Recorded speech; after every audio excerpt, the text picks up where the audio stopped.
Então, pessoal, eu vou começar aqui, vou tentar ser o mais objetivo possível, só que totalmente aberto, tá? Podem interromper a hora que quiserem, tirar alguma dúvida, perguntar, questionar, de boa. Eu trago alguns exemplos aqui e se de repente quiserem incrementar com outros exemplos para facilitar o entendimento, melhor ainda, tá bom? Então, esse material foi feito para o público em geral. Não vou aprofundar muito em nenhum tema muito específico do objeto aqui, mas tentar mostrar um overview mesmo. Por isso que o tema é Introdução ao Product Management, ok? Bom, começar falando um pouquinho do Marty Kagan, que é um dos caras aí autores, né, mais conhecidos, aí, mais referenciados, e ele tem uma história que ele trabalhava numa empresa, acho que era General Electric, se eu não me engano, e que lá eles desenvolveram um produto, e esse produto foi desenvolvido com um custo muito alto, né? Para você ter uma ideia, o custo de aquisição desse produto era de $100.000 por usuário, né? E eles passaram quase 2 anos trabalhando nesse produto, desenvolvendo o produto, super tecnologia, inteligência artificial, um monte de elementos para a época muito inovadores, muito avançados. O produto era show de bola em termos tecnológicos, em termos do que ele oferecia, só tinha um problema: o produto foi lançado e ninguém comprou. O produto foi um total fracasso, fracasso. Apesar de ter os melhores engenheiros, a empresa ter gasto uma fortuna no desenvolvimento, o lançamento, mas quando chegou para o público final, ninguém adquiriu, por vários motivos. Mas o que causou nele foi ele rever que tipo de projetos ele iria trabalhar. E a partir dali ele mesmo prometeu para ele mesmo que nunca mais iria fazer isso. Aí tem essa frase aí, ó: "Prometi a mim mesmo que nunca mais trabalharia tanto em um produto a menos que soubesse que o produto seria algo que os usuários e clientes queriam". Então, esse é o ponto de partida da nossa conversa, né? O produto que eu estou desenvolvendo, ele é o produto que o cliente quer? Porque não adianta, né? Não é porque tem alguém pagando, não é porque tem gente bancando que eu vou desenvolver algo que não vai gerar utilização. Eu acho que todos nós que trabalhamos na área de desenvolvimento, o nosso sonho, a nossa vontade, o nosso interesse é ver o nosso produto rodando, né? Gera muito orgulho você passar em um local e você ver que o teu software, que você ajudou de alguma forma a desenvolver, ele está rodando. Isso é que nos inspira, né? Tá aí o motivo do título do livro. Vamos falar um pouquinho sobre o desenvolvimento de produtos, né? O que seria então o gerenciamento de produtos ou product management, ou a gestão de produtos, né? Dependendo aí de como for. Eh, ele é uma combinação de 3 grandes fatores, né. O produto, ele precisa ser primeiro viável, né, existe um alinhamento aí de que o produto precisa ser viável, ele precisa ser desejável e ele precisa ser possível. Então a combinação desses 3 fatores, que seria a viabilidade, entra aí muito forte a gestão de produtos, o desejável, que é aquilo que te atrai, te interessa, que o usuário gostaria de usar, de ter no dia a dia, e o possível, né, estou olhando aqui a fotinha do Matheus aqui na minha tela, é aquilo que a engenharia consegue, né, realmente fazer, né. Existe um sonho do desejável, uma questão do viável, mas chega lá a pessoa da engenharia e fala: "Beleza, mas a gente consegue fazer isso? É possível com o que nós temos hoje?", né. A combinação desses 3 fatores é que gera, né, é o nicho, é a área onde nós vamos atuar, que é o produto em si, que é a combinação desses 3 fatores. Quando eu consigo combinar os 3, eu gero algo que vai ser possível, de desenvolver, que é desejável, viável e possível.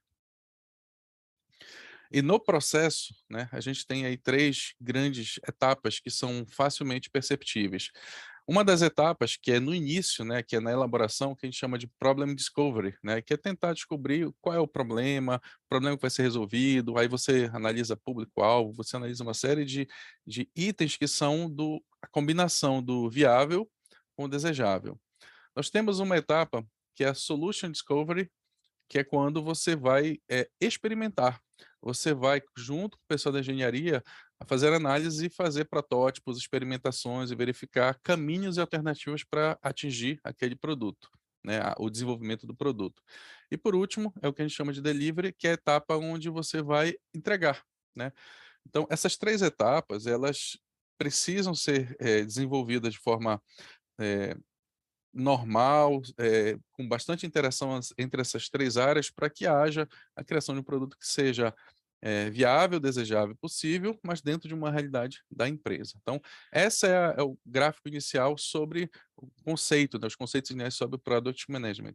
Eu estou colocando isso aqui para vocês porque a gente tem gente do time de desenvolvimento, de várias áreas, mas no fim de tudo, todo o nosso trabalho ele é gerado, né, é mantido a partir desse conjunto. Se a gente entender esse modelo, fica mais fácil para a gente até saber o porquê que a gente está fazendo determinada card, o que que eu estou fazendo uma história dentro do meu projeto aqui. E aí outra frase, não importa quão boa seja a sua equipe de engenharia, se eles não tiverem algo que vale a pena construir, ou seja, eu tenho que estar envolvido em projetos que realmente vão ser interessantes e que valem a pena. Posso contratar os melhores tech developers, mas se não tiver realmente um objeto ao qual vai ser utilizado, inspirado, né, que gere essa inspiração, não faz muito sentido. Isso aqui é uma análise, pessoal, da proporção entre quantidade de pessoas na área de engenharia, né, user experience e time de produto, tá. Existe aí uma relação média de algumas das empresas, né. Isso aqui fez parte de um material que eu participei, de um curso que eu participei, e ele trouxe alguns exemplos, né. Algumas empresas como a Lopes, Gympass, Conta Azul, Localweb, onde existe uma relação aí entre o número de pessoas do time como um todo, a relação entre engenheiros e PMs e a relação entre pessoas que trabalham na área de User Experience por PM. Então, a diferença para a Idopter, que está lá no final, é que essas empresas, elas normalmente têm um grande produto, que é o carro-chefe, e que alavancam, né, outros produtos que são auxiliares, mas de uma maneira geral elas trabalham num grande produto. A Idopter, ela é um pouquinho diferente, né, porque nós temos aí alguns produtos trabalhando e nós trabalhamos com alguns clientes, então é um modelo um pouquinho diferente. Mas se a gente for olhar, Conta Azul, por exemplo, que é uma referência na área financeira contábil aí, ela está hoje com uma faixa de 7,4 pessoas do time de engenharia para cada 1 PM, né. Na Idopter nós estamos com 3,25. A Conta Azul ela tem 1,5, user experience, pessoa da área de user experience, e nós estamos com 0,25. Eu não vou fazer aqui juízo de valor, é apenas para que nós entendamos como é que está o nosso cenário em relação a isso. A gente está vivendo um momento agora em que está havendo um ajuste, né? Por exemplo, entrou agora eu, o Ricardo, a Raquel, o Pigo, o próprio Kaique também. A gente está fazendo um arranjo, então a gente está mudando um pouco, né? Daqui mais algumas semanas, alguns meses, a gente vai estar aí com um modelo mais ajustado. E também nosso time de engenharia, né? Com a possível entrada aí breve de mais pessoas, a gente vai mudar esses números, mas hoje a realidade é essa. Bom, não tem como falar de product management, gerência de produtos, sem falar de marketing, né. Na verdade, antigamente se pensava em software, em produto muito como tecnologia, né. Aquela frase inicial lá que eu citei na apresentação do Kagan, ele diz justamente isso: "Não adianta você desenvolver o produto, você tem que ter, a conexão com quem vai usar". E aí eu trago aqui só uma referência, né, só uma ideia inicial, o que que são os 4 P's no marketing para alinhamento, né. O marketing trabalha com 4 P's. Primeiro P, o produto, né, que está focado em qual é o produto que resolve o problema e atende a necessidade dos clientes, focado muito no produto. Segundo P, preço, né, e aí no preço a gente vai ver, qual é o formato, né. Imagina que nós aqui da Adopter fôssemos lançar um produto hoje nosso, né, que nós não estivéssemos desenvolvendo para terceiros. A gente teria que ter um time, um grupo pensando, né, quanto vamos cobrar? Vai ser licença, a pessoa vai entrar com uma licença, né, gratuita, depois ela paga, vai ter algum tipo de uso, né. Então esses modelos de precificação variaram muito nos últimos anos, mas existem alguns modelos que são já, validados, né, consolidados, então seria pensar nisso. O outro é a promoção. Como é que eu vou falar do produto? Onde que eu vou divulgar? Como que eu vou alcançar meu público-alvo, né? Para quem que eu vou falar? Eu vou divulgar ele no LinkedIn, no Facebook, eu vou usar lá UpHacks para divulgar meu produto? Não sei, depende muito de qual é o tipo de cliente que eu vou atingir. Então, isso é uma linha do marketing que precisa analisar. E por último, a praça, né? Para onde você vai vender seu produto, né? Qual o mercado, né? Onde que eu vou atingir? Então, saber como divulgar, falar e para quem você divulgar, então são aí completam os 4 P's do marketing. E nesses 4 P's, o primeiro P, que é o produto, é o foco aqui, a gestão do produto, especificamente, né, do que eu vou falar hoje para vocês. Os outros é Product Marketing, né, que é uma linha, né, da gestão de produto mais focada no marketing do produto, que é preço, promoção e praça. Então, hoje, né, aqui na Idopter, me corrija se eu estiver errado, mas a gente está muito focado na gestão do produto. A gente não trabalha nesses 3 aí de baixo por enquanto, né. Quem sabe, né, fica só a provocação aí. Outro conceito, né, que gera um pouco de dificuldade no início, né, é saber a diferença entre projeto e produto, né. A gente ouve muito falar durante os últimos 20 anos, eu ouvi muito falar de gestão de projeto, né, o cara tinha que trabalhar projeto, projeto, projeto, e a gente nos últimos anos vem ouvindo falar muito de gestão de produto, né. Então, diferença básica seria através de alguns exemplos, algumas comparações, o projeto tem foco na entrega com um caminho muito bem delimitado, ou seja, quem desenvolve um projeto, ele sabe que o projeto tem início, meio e fim. Aliás, essa é uma das primeiras coisas que a gente aprende, né? O projeto ele tem que ter início, meio e fim, bem definido, escopo bem definido, e ele funciona muito bem em cenários totalmente previsíveis, cenários em que você tem um roadmap, você tem exatamente aquilo que você quer, onde você quer chegar, né. Se isso tudo muito claro, o esforço, o que vai ser feito, quando que vai ser entregue e o que se quer, o projeto, ele é uma estrutura bem adequada. Por exemplo, né, pegar aqui um exemplo, vou fazer a migração de um serviço de um data center local para a nuvem. Então, qual é o objetivo? Migrar um serviço de um data center local para a nuvem. Precisa que o serviço esteja funcionando 100% na nuvem após o processo de migração. Eu tenho uma data, eu tenho um esforço, eu tenho tudo que eu preciso, tá, eh, eu divido, né, em subtarefas e no final, se tudo der certo, a tendência é que o projeto vai estar finalizado e entregue, né. Um outro exemplo é a construção de um edifício, de um prédio, né. Você vai construir um prédio, você sabe exatamente o que você quer, o objetivo final que você vai chegar, então tá tudo inclusive o exemplo do prédio é bom, porque ele segue padrões arquitetônicos muito fortes, de engenharia e arquitetura, ou seja, é tudo muito tem um blueprint, ou seja, tem um guia que você não pode fugir daquele guia. Aliás, na engenharia, se você tem que submeter seu projeto para um conselho, né, de engenharia e arquitetura, para eles aprovarem aquilo ali. Você não pode fugir. Se você fugir um pouquinho, né, da parede, se você fizer um puxadinho, você tem que pedir novamente permissão, porque você coloca em risco a estrutura. Existem, elementos externos ao que você está fazendo que vão monitorar, ou seja, o projeto ele precisa seguir de forma rígida aquilo ali. Todo mundo que desenvolve projeto segue de forma rígida? Em algumas áreas não. É por isso que a gente vê tanto problema de failure, né, de insucesso dos produtos de software quando vinculados ao modelo de projeto. Já um produto, ele tem aí uma pegada um pouco diferente. O foco do produto é no resultado com um objetivo muito bem definido, o objetivo. E para isso é necessário fazer vários testes de validações e as ideias guiam o caminho, sempre tentando melhorar, incrementar aquele produto. Ele é muito mais indicado para cenários e contextos voláteis, ou seja, quando eu iniciei o desenvolvimento do produto, havia um cenário, um foco, mas houve algum fator externo no meio do caminho que criou uma situação de mudança.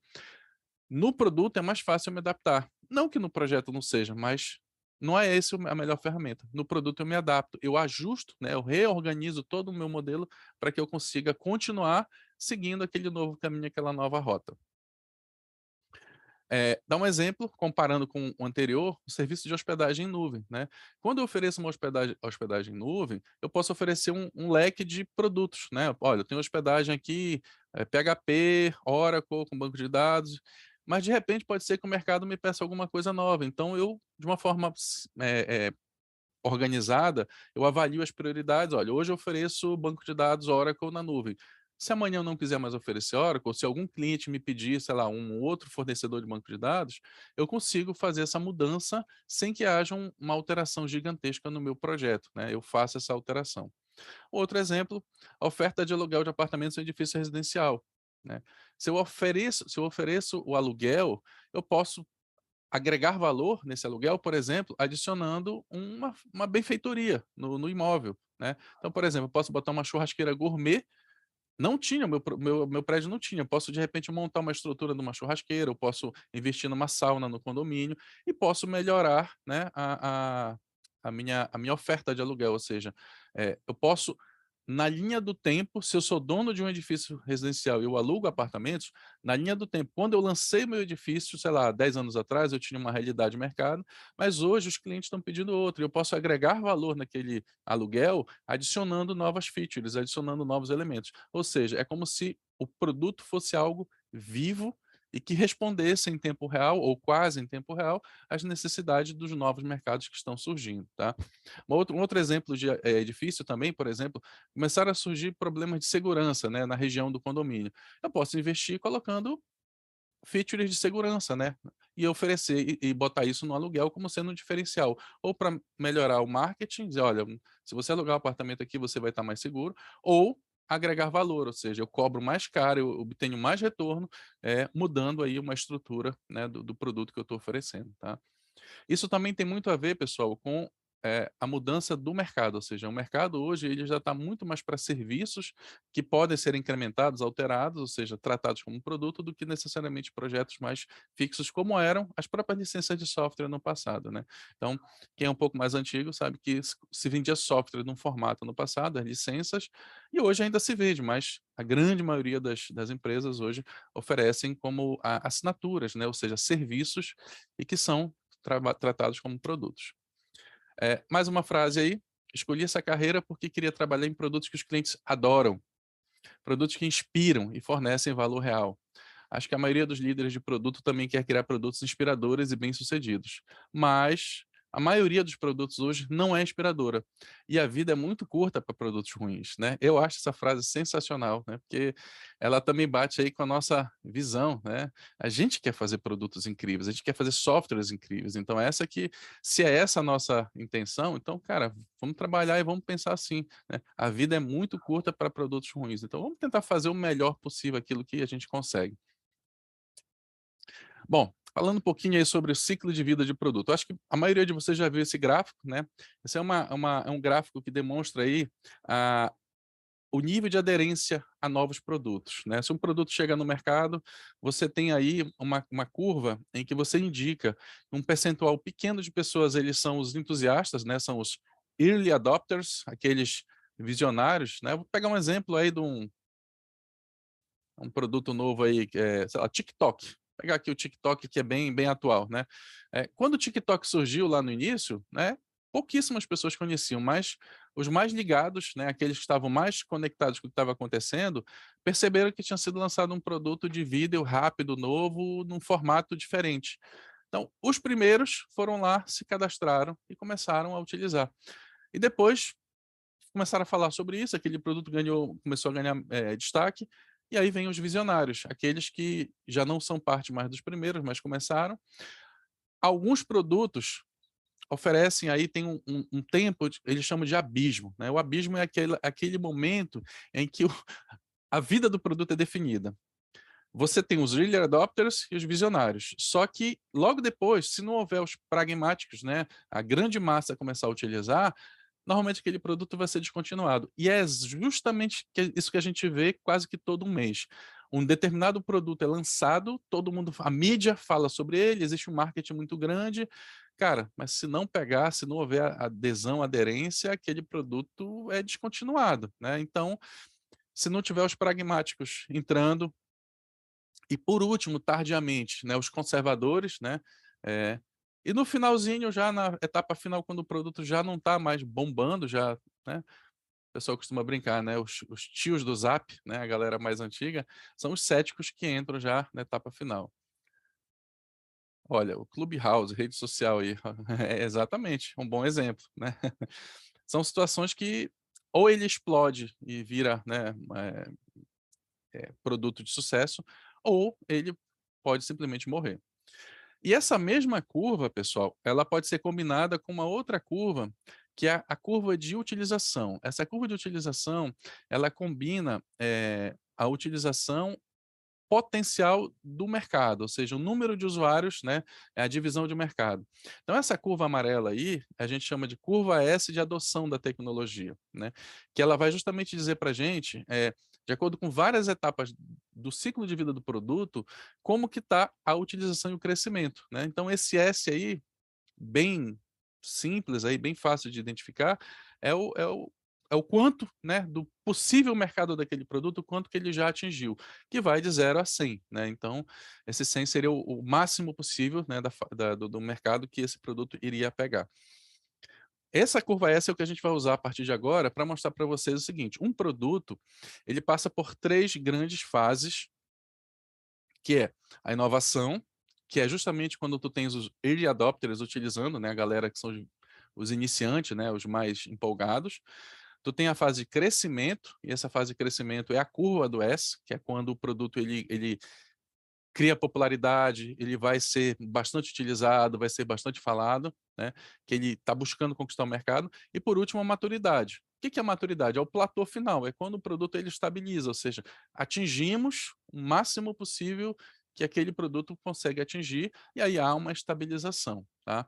Ele atingiu o máximo do mercado, e aí tem uma quarta etapa, né, que eu vou colocar aqui, que é uma etapa, né, onde o produto ele vai ser aposentado, né, que é o sunset. Que é essa etapa? Essa etapa ela pode ser atingida por 2 caminhos. Ou o produto atinge a maturidade e já existe uma programação da empresa de aposentá-lo, né, o produto já não faz mais sentido, a tecnologia mudou, aquele produto já não está mais, interessante, ou o produto, antes mesmo de chegar na fase de crescimento, ele vai ser aposentado, né. Eu vou pegar o exemplo do Clubhouse aí, que flopou, né, acho que esse termo que o pessoal utiliza aí, né. Quando um produto flopa, o dono, o representante lá da empresa, ele pode muito bem dizer: "Olha, eu vou aposentar o produto, não faz sentido eu investir, porque ele não vai ter essa pegada". Então, é uma quarta etapa aí que seria, a descontinuidade do produto. Pessoal, aqui são algumas das curvas S, né, de alguns produtos bem populares aí, né? Automóvel, telefone, avião, eletricidade, TV, telefone celular, o computador pessoal e a internet. E essa barra aqui embaixo, essa horizontal, é o número de anos desde que o produto foi inventado, tá? E na vertical é o percentual de penetração dos Estados Unidos. Eu peguei aqui o mercado americano como exemplo, mas essa curva é parecida em outros países, claro, respeitando as questões sociais e financeiras. Mas assim, o que vale a gente ver é que os produtos mais novos, eles estão com uma curva S bem diferente, né? Então tu pega a internet, o telefone celular e o PC, é uma curva diferente, né, a adoção é muito rápida, em massa, é gigantesca, então produtos como Netflix, por exemplo, produtos aí que surgem no cenário mais novo, essa curva tende a ser uma quase que uma linha reta subindo, né. Óbvio que em algum momento vai estabilizar, então vai chegar no platô. A TV é um exemplo clássico aí, né, a TV foram muitos anos para ela se solidificar, mas quando solidificou, atingiu 100% dos lares aí, né, no caso americanos, em uma faixa de 40 anos, né, no universo de 40 anos conseguiu atingir 100% dos lares. Então, é só para a gente ver aí que alguns mudam. Ah, outras curvas são muito, quebradas, né, é porque esses produtos sofreram grandes mudanças, né. Avião, telefone, automóveis, a própria eletricidade, esses produtos passaram por mudanças e reconstrução desse produto na linha do tempo para que ele pudesse ter houve uma queda de utilização, acho que o telefone é um bom exemplo disso, né, uma queda de utilização, mas depois adicionaram novas features, adicionaram novas funcionalidades e eles ganharam sobrevida. Então essa aqui é por isso que os gráficos eles sofrem essas quebradinhas aí. Bom, aqui, pessoal, é uma matriz que é chamada BCG de Henderson, da matriz antiga da década de 70, em que ele classifica, eh, combina o status do produto combinado com a situação de marketing dele. Então, a faixa de mercado, né, a, a penetração dele no mercado e a possibilidade de crescimento dele, né, a taxa de crescimento dele, que seria baixo, né, onde o produto está na fase de apostas, ou seja, ainda estão investindo no produto, né, a possibilidade de crescimento é alta, porque ele tem zero ou está iniciando ainda, mas a ocupação dele no mercado é muito pequena, o produto está em aposta. Ele pode se tornar uma estrela quando combina os dois, high, né, ele começa a ocupar um espaço grande no mercado e o crescimento dele ainda continua sendo alto, ou seja, ele vira uma estrela. Ele pode virar uma vaca leiteira aqui, né, quando ele, ainda continua com um grande espaço no mercado, mas a taxa de crescimento dele diminui. Lembra daquela curva S? Chega um momento que ela para de crescer, né. Então quando ela para de crescer, ela vira uma vaca leiteira, ou seja, ele está profit, né, profitable, ele tá gerando muito lucro, porque muita gente já está usando o produto, mas a taxa de crescimento dele já não é mais tão alta, e ele pode virar um abacaxi, é quando ele para, né, quando a taxa de crescimento dele é baixa e a ocupação dele no mercado é baixa. E ele pode virar o abacaxi ainda vindo da fase inicial, né, pegar o exemplo do Clube Rosa que foi falado aí, ou seja, antes dele se tornar uma estrela e uma vaca leiteira, ele já foi abandonado, ou seja, ele já não tem mais chance de crescer. E eu vou combinar esse mesmo gráfico, essa mesma matriz, com aquelas nossas etapas, né? A etapa de inovação, quando o produto está iniciando, etapa de crescimento, a curva S, né? Quando o produto atinge a maturidade, e por último, quando o produto vira o abacaxi, ele vai ser desligado, desconectado. Então, acho que essa matriz ela mostra bem essas 4 etapas e a gente consegue enxergar. E agora eu só queria combinar tudo isso daí que eu falei, seguindo a mesma ideia da matriz, para falar um pouco de esforço, né? Vamos trazer para dentro do cenário de esforço. Enquanto o produto ele é aposta, eu tenho investimento muito alto na área de dev, ou seja, eu tenho muita gente trabalhando no produto, no desenvolvimento, tá? As pessoas do nível de operação do produto ainda não, porque tem pouca gente usando. E o marketing é gigantesco, ou seja, eu tenho que investir muito, né, no produto, eu tenho que investir em devs e em marketing, ou seja, boa parte do budget, do orçamento que eu tenho para esse produto é em desenvolvimento e marketing, para que ele possa sair da etapa de aposta. Quando ele consegue subir para virar uma estrela, eu tenho que ter o investimento nos três, eu preciso manter o produto funcionando bem, né, o suporte bem, eu preciso ter time de desenvolvimento o tempo todo ajustando as features, por quê? Porque quando ele vira estrela, o mercado está dando feedback direto. É por isso que produtos aí, né, que cresceram nos últimos anos sobre os nossos olhos, Netflix, por exemplo, o tempo todo está lançando feature, né? Pega os bancos digitais aí, o tempo todo lançando features, lançando inovações. Eles estão na fase de estrela ou de vaca leiteira, ou seja, ainda tem investimento em dev, desenvolvimento, ainda tem investimento no operacional muito grande e no marketing.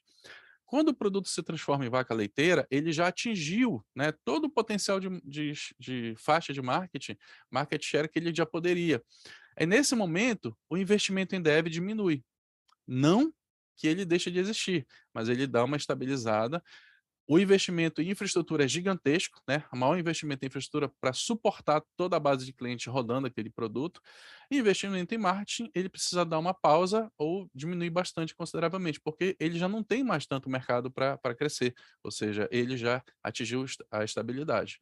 E por último, quando o produto vai ser desconectado, desligado, aposentado, a gente reduz consideravelmente o investimento em dev, desenvolvimento, o operacional também dá uma estabilizada, porque ele precisa ainda continuar funcionando, e o marketing também, né, já que o produto vai ser desligado, já não tem mais tanta necessidade ou zero necessidade. Então essa matriz aí eu combinei para esses 3 cenários aí que a gente tinha falado. Falar um pouquinho das habilidades, né, de um product manager.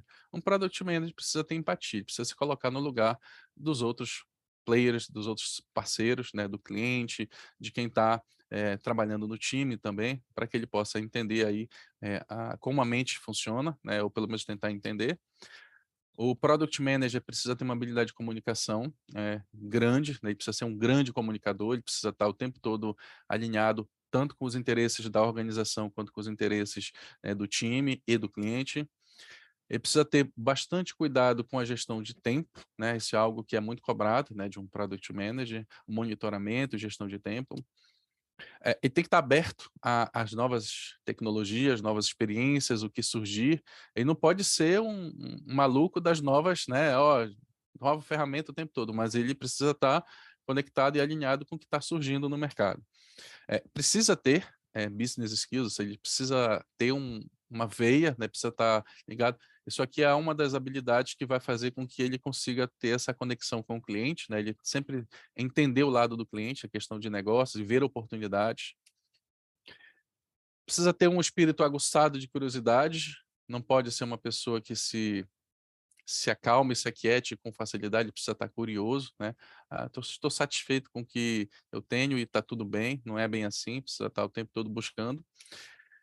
E precisa também estar alinhado com o tema do produto, né. Se nós formos desenvolver um produto na área hospitalar, eu preciso, como Product Manager, ter um mínimo de noção de hospitalar, né, eu não posso estar ali simplesmente fazendo de forma automática, né. Eu preciso me apoderar disso, eu preciso ter esse conhecimento. É por isso que às vezes você vê um Product Manager, afundando mesmo, ele estudando a fundo, né, a área do negócio para ele poder entender o que se passa, né, por que que ele está qual o sentido de eu estar desenvolvendo um produto se eu não conheço aquele mercado ou aquele tema. Quais são as responsabilidades, né? Vocês vão entender agora por que que às vezes, né, Igor, Raquel, eu, Cassebe, o próprio Kaique, a gente tem aí algumas, cobranças aí, né? Nós temos grandes responsabilidades, né? Mas antes de falar exatamente, existe uma, digamos assim, uma às vezes muita gente pensa no CEO como sendo um Product Manager, né? Existem algumas diferenças. O o PM, o Product Manager, ele vai ser responsável por um produto específico, até mais de um, mas geralmente ele vai estar focado no produto. O CEO, ele cuida de toda a operação. O Product Manager não precisa se preocupar com questões administrativas, o CEO precisa, tá. O PM, ele lidera o desenvolvimento do produto, tá. Ele foca no produto. Lembra daquele gráfico lá dos viável, desejável e possível? Então o PM ele tem que estar atento nisso. Já o CEO não, ele precisa estar alinhado com toda a organização. Questões jurídicas, administrativas, folha de pagamento e, financeira, tudo isso o CEO ele tem que estar à frente. O CEO pode ser o PM? Pode, pode, dependendo do tamanho da empresa é possível, mas, é recomendável, né, que ele foque de uma maneira mais geral e deixe que os PMs cuidem, né, do foco do desenvolvimento do produto, para que eles possam ter mais tempo disso, focar apenas nisso. Outro gráfico interessante é que os objetivos estratégicos da empresa são defendidos pelo CEO, ele vai estar focado nos objetivos estratégicos da empresa. O PM, ele vai estar mais conectado com problemas e necessidade dos clientes, ou seja, ele vai estar alinhado com o cliente. E a gestão de produto é o resultado dessa combinação, né. Quando eu combino os objetivos da empresa com as necessidades do cliente, eu tenho a área de atuação de estudo da gestão de produtos, né. E aí, entender e impactar positivamente nos objetivos estratégicos da empresa é algo que o Product Manager precisa saber fazer, é o quê? E já identificar, testar, ajudar e construir possíveis soluções para problemas e necessidades do cliente é o como, né. Então, eu vou identificar o que que eu preciso fazer, combinado com o como. Quando eu combino os 2, eu tenho aí a área de estudos da gestão de produtos, é onde a gente vai focar especificamente. Papel do PM. O PM ele tem os papéis importantes nas 3 fases. No discovery, ele vai ter que ser responsável, junto com o time, para avaliar, validar problemas, necessidades que possam significar novas oportunidades ou melhorias, tudo isso alinhado com a visão de empresa e que gerem valor para o usuário. Então, se vocês verem aqui na área no momento do discovery, é muito forte a gestão de produtos e o desejável. Ou seja, a gente vai sonhar, né? A área de sonhar e dizer: "Olha, eu queria que o produto fosse assim, assim, assado". A engenharia participa, participa, mas ainda não é o foco da engenharia. A engenharia vai entrar muito forte no delivery, que é na entrega, que é onde ele vai ser executado tudo aquilo que foi sonhado, desejado, aquilo que foi definido como viável, a engenharia entra. Mas o PM, na área do delivery, ele precisa acompanhar o desenvolvimento da solução, testando-a de forma rápida, né? Aquela história, né? Faça um teste exploratório na feature e tal. A gente precisa testar isso, precisa validar, analisando métricas, né? Para conseguir aprimorar continuamente o produto com decisões acertadas, baseadas em dados e feedbacks reais dos usuários, garantindo assim a entrega do valor. Ou seja, ter certeza que aquilo que foi feito pela engenharia era aquilo que se esperava ali atrás. E na fase do solution, que é uma fase em que você vai perceber e criar, né, alternativas, né, ele vai tentar, junto com o time da engenharia e com o UX, descobrir melhores oportunidades e principais dores do cliente, necessidades dos usuários, junto com o time, validar possibilidades, hipóteses, alternativas de solução. Se a pessoa da engenharia traz um impedimento técnico, né, a gente precisa pensar junto em como tirar esse impedimento para chegar na solução, sempre tentando analisar esse tripé aí desses três. Tá? Essa que é a função do Solution Discovery, ou seja, nem sempre essas 3 fases vão acontecer de forma, bonitinha, né. Então, às vezes, o produto vai ser desenvolvido e volta para o Solution, porque surgiu um problema, a gente precisa estar o tempo todo alinhado com isso. E aí esse gráfico mostra justamente isso, as 3 fases: Problem Discovery, Solution Discovery, Delivery. Normalmente o caminho feliz é: eu vou analisar o problema, eu vou criar uma solução, eu vou fazer a entrega. Seria maravilhoso, né, se 100% dos produtos fossem assim. Só que no meio do caminho, problemas surgem e eu preciso voltar, né, para repensar, né, a solução, ou pior, eu preciso voltar do delivery, ou seja, eu já tinha desenvolvido, né, a feature já está rodando, já foi testada, e aí eu volto para o início para repensar, né, toda a solução. E nesse meio termo, existe uma combinação do esforço. E aí eu coloquei esses 2 triângulos aqui. Do lado direito, é Product Managers mais o time de UX.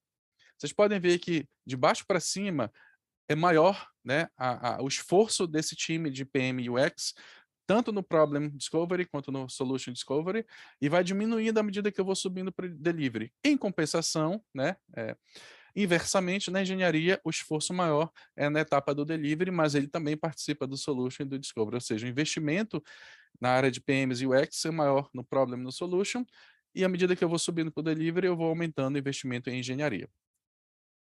Quais são as responsabilidades, né?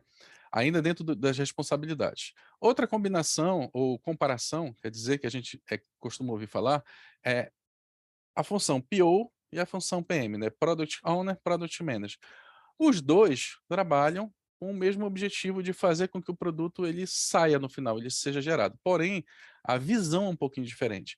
Enquanto que o Product Manager se preocupa em estamos descobrindo maneiras de desenvolver softwares melhores, ou seja, eu quero fazer software incrível, eu quero melhorar, eu penso sempre no software, né? O Product Owner, ele vai estar preocupado em garantir a melhor forma de desenvolver o software, ou seja, seguindo critérios, seguindo as regras, ou seja, garantindo, né, que a metodologia esteja sendo correta. Os 2 no final, vão dar vazão para um produto muito bom, mas é o foco que é um pouquinho diferente. O Product Manager foca em desenvolver software melhor e o Product Owner foca na melhor forma de desenvolver software, né. É apenas uma combinação de palavras, mas que faz uma diferença aí, né, até para não muita gente: "Poxa, o meu time tem um PO, mas não tem um PM", né, ou "O meu time tem um PM, mas não tem um PO". É possível? É, né. Só que de uma forma mais, genérica, essa seria a diferença. Mas hoje em dia as pessoas elas acabam fazendo os 2, né, exercendo os 2 chapéus. Por isso que lá no início da apresentação tem um carinha com vários chapéus, né, então o PM ele também pode atuar como PO, não há problema nenhum, desde que ele seja preparado para isso. Quais são os objetivos de um Product Manager? Criar visão de produto alinhada com o squad e os stakeholders, achar o produto certo para construir e evoluir, balancear objetivos do negócio, usuário e tecnologia na priorização, documentar e detalhar as iniciativas, isso a gente faz diariamente, informar as outras áreas e stakeholders sobre os resultados e aprendizados alcançados, né, que é a parte de comunicação, isso é muito importante.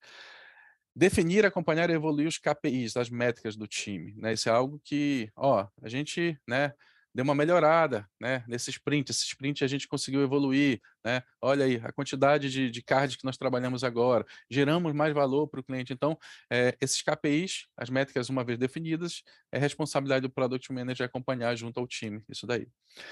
Ele lidera a visão e estratégia do time, o Product Manager lidera a área de Product Discovery no nível macro, ele lidera a responsabilidade das KPIs do squad, é ele que é o responsável, definir e priorizar o backlog, análise e comunicação dos resultados, mas ele participa e acompanha das pesquisas, testes e protótipos, né, que é mais ligado a marketing e à utilização, né, do produto, o desenho da solução, que é mais ligado à engenharia, mas o Product Manager precisa, né, participar.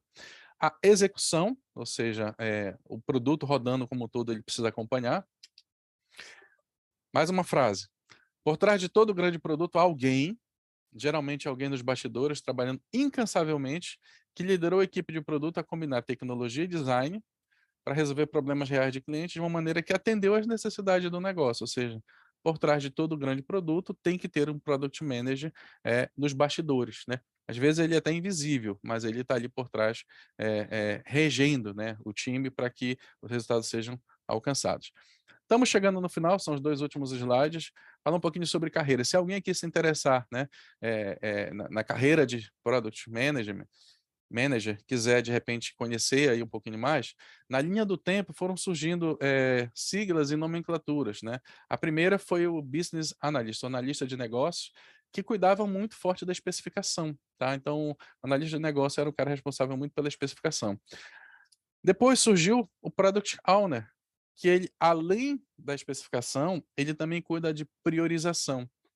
E mais recentemente, agora se fala em Product Manager, que ele faz especificação, participa da priorização e também cuida da visão e estratégia. Por quê? Porque ele trouxe as estratégias do negócio, né, combinado com a visão do cliente, essa visão mais de utilização do produto. Então, caso algum de vocês tenha interesse em seguir nessa linha aí, né, digamos assim, um roadmap aí, né, Business Analyst, Product Owner, Product Manager.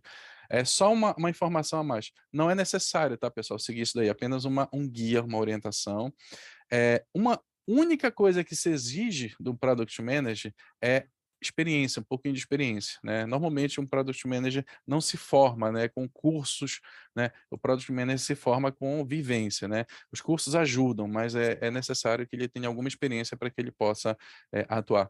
Não que um inexperiente não possa, pode aprender e tal, mas normalmente o Product Manager ele vai ter essa um pouquinho dessa e traz já uma carga, traz alguma bagagem em projetos para poder participar.